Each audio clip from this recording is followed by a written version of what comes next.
Surprise আছে, পিছন ঘুরে দেখো। দেখো আমার ছেলের কাছে কিন্তু দেওয়ার মতো কিছুই ছিল না, কিন্তু ওর একটা ভালো টুপি ছিল যেটা কিনা ও ওর বুনুকে দিয়ে দিল। Merry Christmas.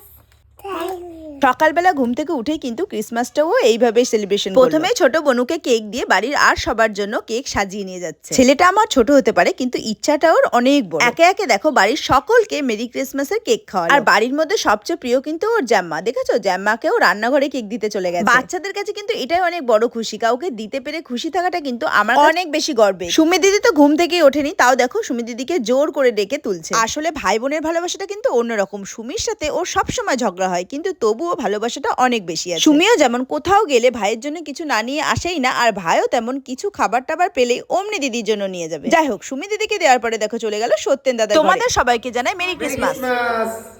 Happy Christmas. দুই ভাই মেরি ক্রিসমাস সেলিব্রেশন করার পর চলে এলো বাড়িতে এসে দেখো নিজের ভাগের কেক খাওয়া শুরু করে দিয়েছে।